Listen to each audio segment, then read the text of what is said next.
নমস্কার আপনাদের সবাইকে। তো দেখুন এখানে খাসির মাংস রান্না করবো আজকে। আমি মশলা সব বেটে নেবো। তো লঙ্কা বেটে নিচ্ছি, প্রথমেই লঙ্কাটাকে বেটে নিচ্ছি।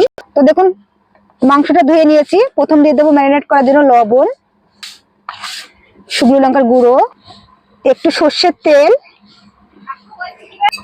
রসুন বাটা, আদা, কাঁচা লঙ্কা, একটু শুকনো লঙ্কা, একটু পেঁয়াজ বাটা, 3টে রসুন ধুয়ে রেখেছি, আগেই ম্যারিনেট করে নেবো। তো দেখুন আমি এটা আধা ঘন্টার জন্য সাইড করে রেখে দেবো। আটাটা ধরে দিয়েছি, কড়াইটা বসিয়ে দিয়েছি, সর্ষের তেল দিয়ে দেবো। সর্ষের তেল দিয়ে বানাবো। আলু কেটে নিয়েছি, পরিষ্কার করে ধুয়ে নিয়েছি। আলুটাকে ভেজে নেবো, একটু লবণ, একটু হলুদ দিয়ে ভেজে নেবো। তো আলুগুলো ভাজা হয়ে গেছে, তুলে নিচ্ছি। 2টো তেজপাতা দিয়ে দিচ্ছি, আর পেঁয়াজ কুচানো দিয়ে দিচ্ছি 4-5টা, পেঁয়াজ বাটা, জিরে বাটা, কাঁচা লঙ্কা বাটা, আদা বাটা, এটা হচ্ছে পেঁয়াজ বাটা, রসুন 1 চামচ নেবো,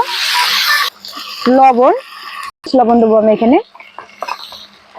হলুদ গুঁড়ো অল্প, একটু সামান্য শুকনো লঙ্কার গুঁড়ো। সুন্দরভাবে ভাজা হয়ে গেছে, তেল ছেড়ে দিয়েছে মশলার থেকে। এবার মাংস ম্যারিনেট করাগুলো দিয়ে দেবো।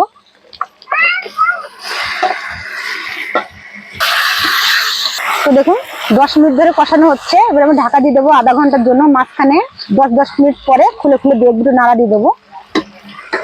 দেখুন 10 মিনিট হয়ে গেছে, ফের আবার ঢেকে দেবো 10 মিনিটের জন্য। হয়ে গেছে, আবার আগলা করে ভালো করে নাড়া দিয়ে দেবো। তো দেখুন গরম মশলাটা পাটায় বেটে নেবো। মোট 20 মিনিট হলো কষানো। দেখুন কষানো হয়ে গেছে। আমি আলু ভাজাটা দিয়ে দিচ্ছি। আমি গরম মশলাটা দিয়ে দেবো, কারণ এটা কষাই করবো, ঝোল করবো না। সামান্য একটু জল দেবো, আলুটা যাতে সিদ্ধ হয়ে।